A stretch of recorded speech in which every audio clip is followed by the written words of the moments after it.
JD Scroggin with Tribune San Luis. Coach, what's the backstory with how you guys got Burton to Koning? Well, we did recruit him a little bit out of high school, and unfortunately he made a decision to go to UNR. Or fortunately, I mean, depending how you look at it, I guess. But, I think he went there, he had a good experience, and they had a coaching change. And I think that him and Solomon Dixon were guys that were both impact players at their four-year universities, and then the coaching change kind of changed things, let's put it that way. And so therefore they started to look for a different place in their careers, and he knew of us, and obviously he knows Dano, he knows Tanner, he knows Carson, he knows Steven Sipple. So you look at those guys that we have from Folsom High School, and I think it added 2 + 2 added up to 4 for him to take a look at us. Yeah, you guys had 22 guys in their career this past year. I don't know how many were on scholarship or partial or walk-on, but how many scholarships did you guys have to spend, and how many are left over now after the signings? Well, I mean, if you really look at it, because some of our guys are split up, some aren't, and some are. So if you take 22 scholarship guys, I'll use that. Use 20 as a number, and let's say 0.8 was a number, so you have 16 to spend, and we probably spent 13 or 14 on this class.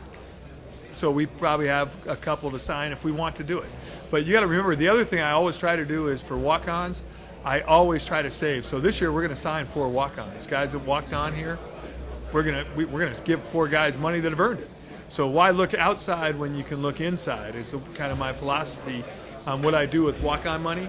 These guys decide to come here, pay their own way. Some paid for 1 year, 2 years, or 3 years, but they've earned the fact that they should get some dollars for their commitment to Cal Poly and Cal Poly football. So are you looking for, the signing period ends whatever in a few weeks. Are you looking for anything else? Well, the signing period ends, but the scholarship period never ends. So you can offer a guy a scholarship in June. It's just that he can't sign an NLI. But he can sign a financial contract with your university still. So, yeah, are we still looking? Yeah, we are. We're looking for certain positions in certain places, and depending on who pops up. As much as I keep a couple for walk-ons, I also keep a couple for 4-year transfers. And I think we've had, Deontay's, Dominique Johnson's, and the guys that have transferred from 4 universities have been pretty good players for us. So we're going to keep our eye open and look and see what happens there, rather than rush in and sign somebody that maybe you're just signing so that we please, no offense to people here today, and saying, we signed a wideout. That's not the deal. The deal is to sign the guys that you think you need to sign. They're your best available players. You add another QB to the mix of a group of 4 guys that are already competing for playing time. Was it the plan to get a QB a year, this class anyway? Well, there's no question. Last year we didn't take one. So, this is the year to take one. And, the probability is he's going to redshirt, but athletically, he's pretty darn good too. So, I feel very strongly that we have 4 really good quarterbacks in our program. Vince Moraga will be back, but Kai Ross is a special player too. What determines whether he plays quarterback or another position? Well, he's going to play quarterback. It's just a matter of how long. He's going to want to play. He's one of those guys that if you talk to Kai's one of those guys I just want to play. And we're the only school, obviously, that recruited him as a quarterback. Everybody else recruited him as a corner, safety, wide out, a lot of places. And he could play all those things. But I think right now we're 100% sure, after talking to him about football, that he's going to be a quality quarterback for us. So that's where we are kind of with Kai, and that's kind of what we think is going to happen in the future too. So I'm excited for Kai, and I think he's a great sign for us. But he's also a very competitive young man that's going to want to play. But we're not going to let that interfere with what we think his progress can be along the quarterback lines. Coach Owen Main from fansmanship.com. You mentioned the returning backs that are coming back along with Christian, Kevin Porsche, and others.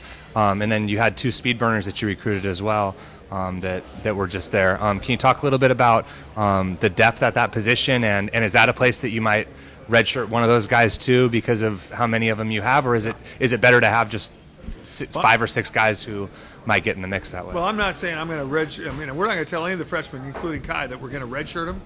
But the bottom line thing, best players play. Now, if those guys can get themselves in the mix where they're going to play as a freshman, which Christian did as a true freshman, I think he rushed for 600 or 700 yards. Eric would probably know better than I do, but Christian Ivory rushed for 600 or 700 yards during that time. So if we get a guy like that can put Christian on the bench and give him a little time to still gain his 1,500 yards, then those guys might play. But they're going to have to go through the line to get there. But we really feel that 10-7, 10-8 thing is a huge bring to the table. Let's put it that way. They're bringing something to the table that maybe we don't have on our offense right now. And if you look at Lance has probably got to get refined a little bit. And as far as his skills, Alex Suchek is probably a little bit further along. But that doesn't mean that Lance won't be the guy that ends up playing. But if you ask me a plan, the plan would be to redshirt him. But if they're that good, trust me, they're going to play. Junior college players accepted. Are you thinking that there are a number of freshmen who are going to have real opportunities to start this year? I mean, that's not typically been kind of the way that works. But is that something that you're thinking? High school guys might start. Yeah. But I really think a defensive tackle is a possibility. Now, Jason Patterson won the exact same award that Samo won at Madison High School in San Diego. He was the lineman of the year in San Diego. And Jason's, unfortunately, has been hurt on and off. He's had shoulder surgery in the offseason. We're expecting big things from him. Marcus Page-Allen, if you saw him today, he's looking like we thought he could look. He's not going to be 6'3", but if he looks like Larry Allen Jr., he does in the fact that he's 5'11" and pretty rocked up. So we're expecting those two guys who are in the program to give us a lot of downs there too. But I think Samo and Fino both could come in here and compete to start as freshmen. And we're asking them to do that because, like I said at the beginning, the hardest thing for us to find, whether it's junior college or high school, is to find guys that can run 10-6 or 10-7. That and Lance Mudd is, Alex is probably only about 5'8", but Lance Mudd is 6 feet. To get a guy like that is a pretty special player, we think. Well, defensive tackle, I think it's tough for us to find those 6'2" and 6'3" guys that academically can succeed here too. Because we're not into bringing guys here that academically aren't going to compete with Johnny and Betty in the classroom. Samo's a 3'8", 3'9" guy. Fino's a 5'70" on math and the SAT. I mean, those guys are legit academic guys too, and that's what helped us get. I mean, Fino had a lot of offers. Samo, they both had Idaho State. They had a lot of things going on. So for them to have the opportunity to say yes to Cal Poly for us, a lot of it had to do with what we can offer academically as much as what we can offer athletically. So those two guys we're expecting to come in and push us. Other positions, for the most part, probably those running backs, possibilities. At linebacker, the transfer from Reno, obviously. One of the positions that was a senior last year was Bobby Zalad, the kicker. What's your plans, or do you have is Stephen Pyle coming back? What's the plan there? Well, Stephen's proven that he can be a consistent guy for us, and we know that his consistency is good. Against Northern Colorado, he consistently kicked the ball. We're asking, and he's made huge strides now. When he decided not to play soccer anymore and just concentrate on football, I'm not going to say he was a disaster, but he wasn't great.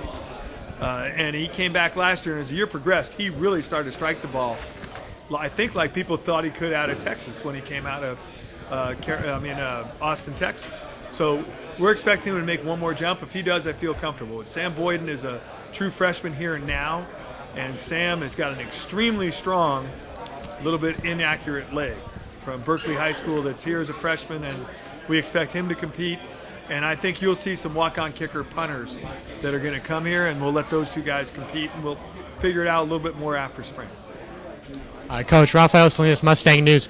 You mentioned that you had some trouble with speed, and you signed 2 new defensive backs. Is there anybody who you feel is going to make an immediate impact on the speed on either side of the ball? Well, I think Mekhi Sheffy and the 2 other guys, Alex Suchek and Lance Mudd, they can. Will they? I mean, that remains to be seen. Mekhi's a little bit different because Mekhi, his football experiences have been somewhat limited. He had a spectacular senior year and a pretty good junior year. And if he continues to progress with his speed, maybe.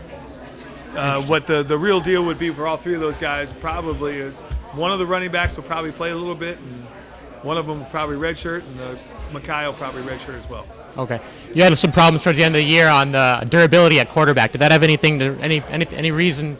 Was that a reason why you decided to sign maybe another quarterback this offseason?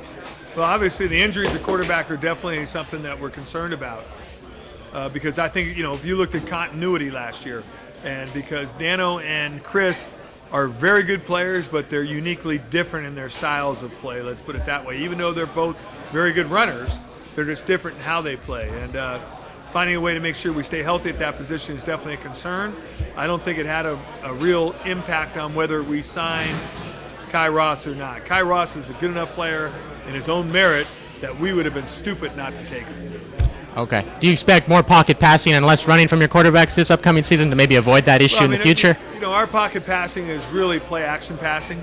I can tell you one thing we need to be more accurate, especially on the deep ball. I mean, we've talked a lot. If there's one thing that missed last year to this year was Andre Broaddus threw a lot of touchdowns that were 30 and 35 yards down the field. And this year we made maybe as many big plays, but the point factor, we need to make bigger plays in the pass game for points. And we think that Willie Tucker being healthy is a huge part of that.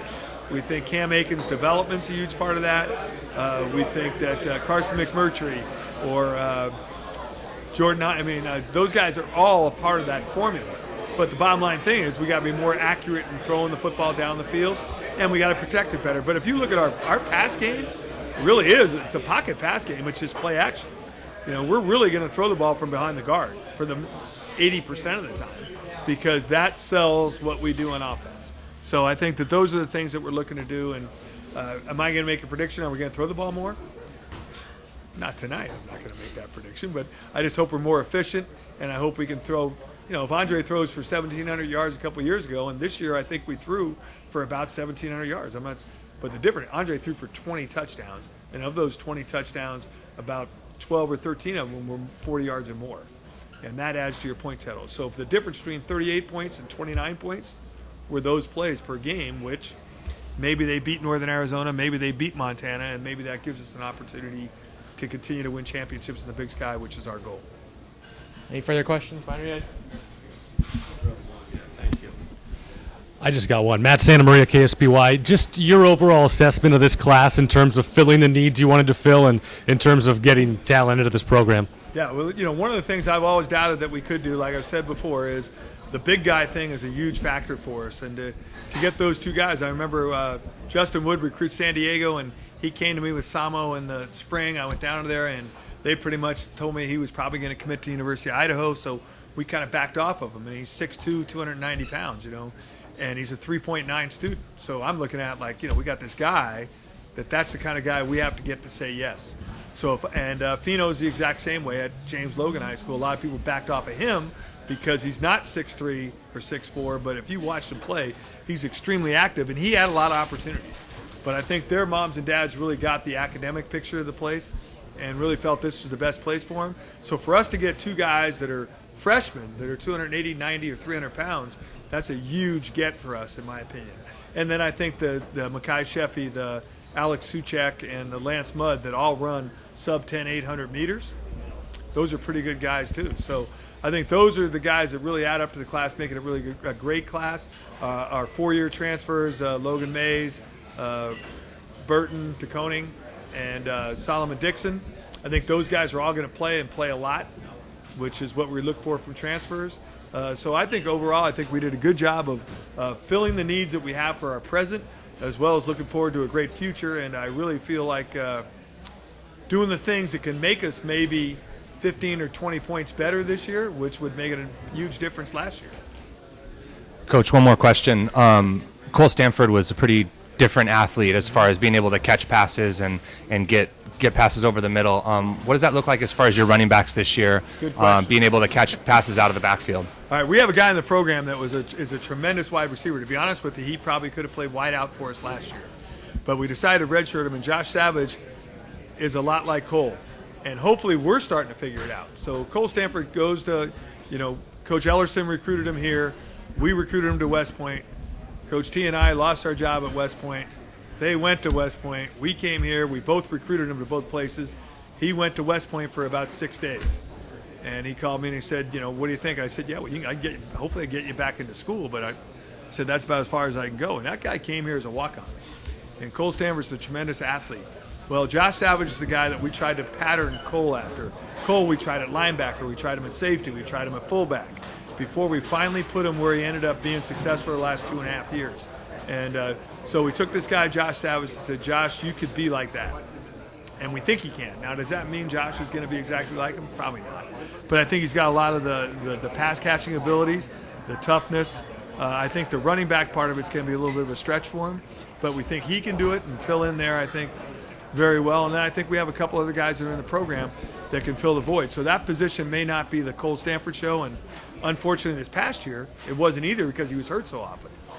So as much as we think that Cole is a tremendous player, I think that we have enough guys in the program where we'll be able to make up the difference for that. Thank you, Coach Walsh. Thanks everybody for coming, and thanks to Charlie for letting us use his place Appreciate today. it. Thanks everybody for coming. Appreciate it.